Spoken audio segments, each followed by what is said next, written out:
Hello, hello, Nicole here, just giving you another Canvas activity template. Really excited to share this with you today. So the activity is actually the Give One, Get One video discussion. And you may be familiar already with the Give One, Get One activity. It's essentially where you give students a key topic and they generate their own list of responses or ideas, maybe 3 to 5 or so. And then they can actually travel around the classroom, gathering more ideas to add to their original list when they're speaking with their peers. So give one and get one is the whole idea.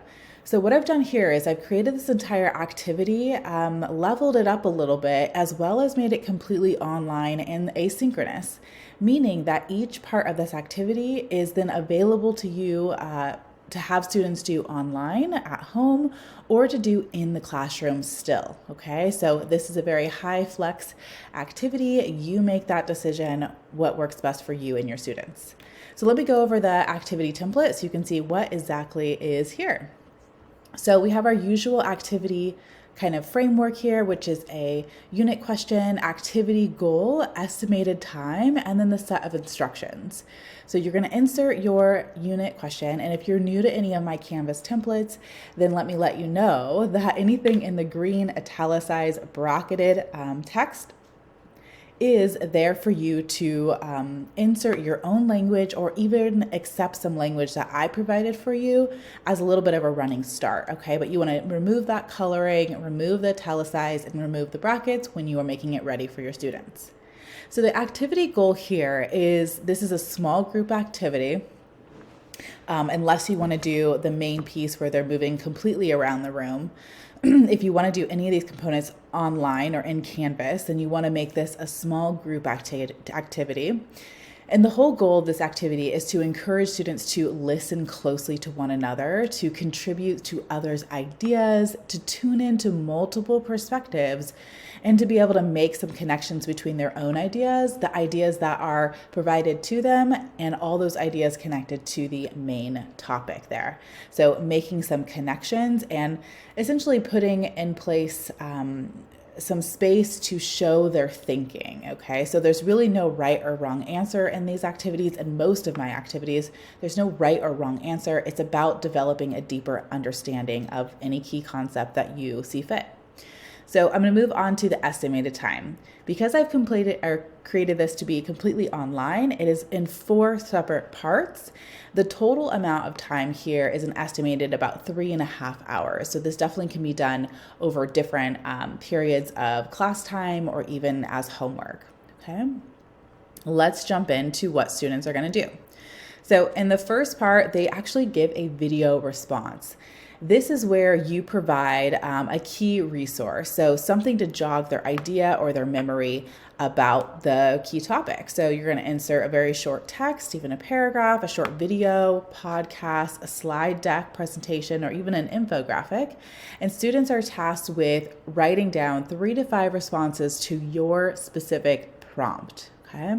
Now, once they have their short list of ideas or responses, then they're going to create their first discussion post here and create a quick video explaining each one of their ideas in a 2 to 3 minute video using the Canvas Media Recorder tool that's already in that rich text editor.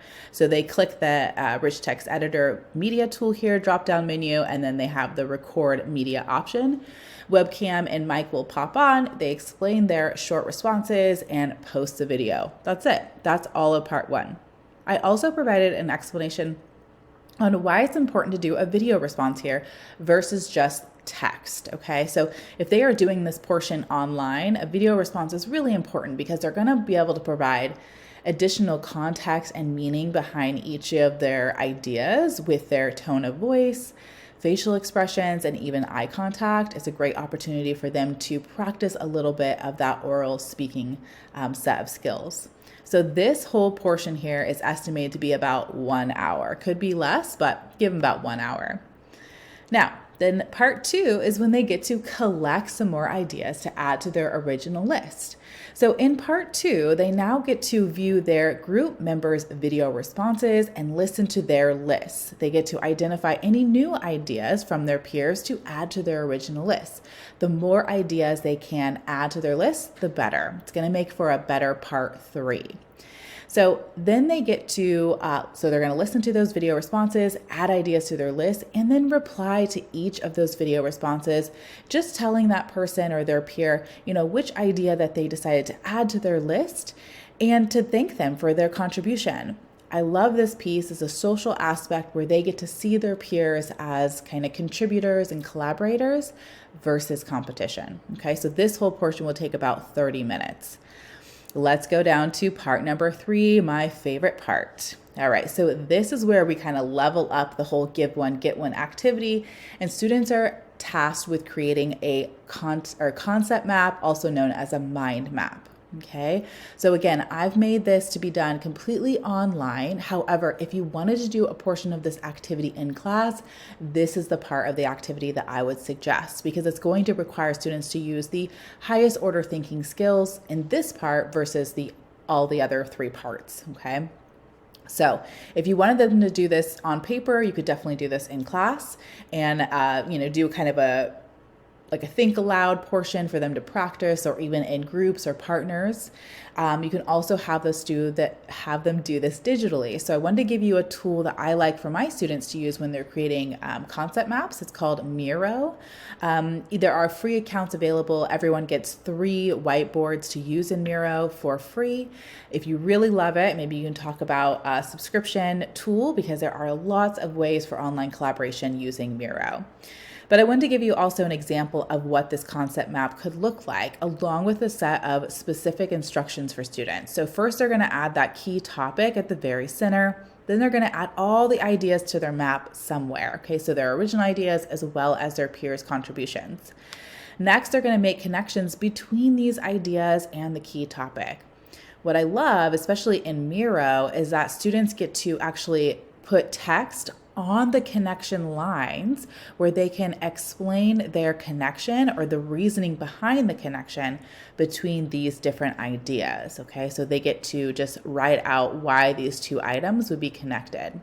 Again, I want to emphasize that there's no right and wrong to this activity. This is really about helping them see their own thinking process, develop a deeper understanding, and this would be a great setup for a summative or even a larger assessment where they have to maybe write an essay or do a presentation or something along those lines, because they're getting those ideas connected to what they already know, and as well as looking at other perspectives. All right, so I also give a little note here that this is a way to visually show how their brain looks when thinking about that key topic. This is going to take the most time at 1.5 hours here. All right, so this could be something that they start in class and finish at home, however you see fit. Final part 4 here is a quick reflection, right? We always want to give them space to do a little bit of self-reflection and metacognition. And this is just where they get to hit reply on their original video response, and they get to answer these 2 sentences.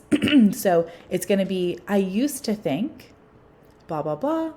After collecting and connecting more perspectives, now I think, blah, blah, blah. Okay, so just connecting, making meaning of those connections for their own understanding. Okay, so this is just a quick 30-minute wrap up here. All right, so this is the whole give one, get one asynchronous online activity where you get to decide which part is going to be done in class. And it's ready for you to grab and pull it into your class and get started. I always recommend when you're introducing a new activity or thinking routine, I'm going to go out to modules here so you can see where that discussion is, that you can pull this template into your course. This is just going to drop into your discussions, okay? So you're not going to see it in your modules when you first import it. It's going to go to your discussion. So to be able to add it to any module, you're going to select that plus button, use the drop-down menu, find discussion, and then select it, and then you can add the item and pull it into that module. Once you have it in the module, go ahead and use these triple dots here and select duplicate. Okay, so you can use this template over and over again. And I always suggest, like I was saying, if you are introducing a new thinking routine to your students, that you want to do this activity as a practice with like a lighter, more fun open topic so students understand the process of it without having to go into like the cognitive load of whatever you guys are studying. All right, so those are my 2 tips there. You'll also know that this discussion looks a little bit different than the original discussion format in Canvas, and that's because I've enabled that discussion redesign feature. So let me show you where that is in case you liked. There's some fun parts about the discussion redesign availability. So I just clicked on settings at the bottom here. It may be out of screen for you, but just settings at the very bottom of your course navigation. Find feature options, scroll down to where you see discussions, announcements, redesign. So I just clicked on here and selected enable, and it's now enabled in my Canvas course.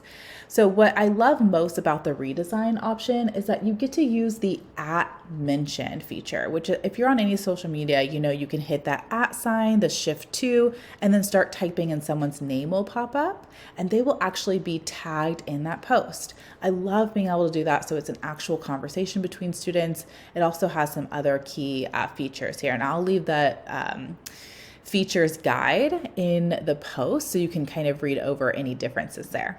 All right, so that is the Give One, Get One video discussion available to you. And if you have any questions, feel free to send me a quick email or DM me. You can also make sure that you are in our Educators Leveraging Canvas Facebook group for some collaboration and discussion there. All right, have a great rest of your day. I'm here to help.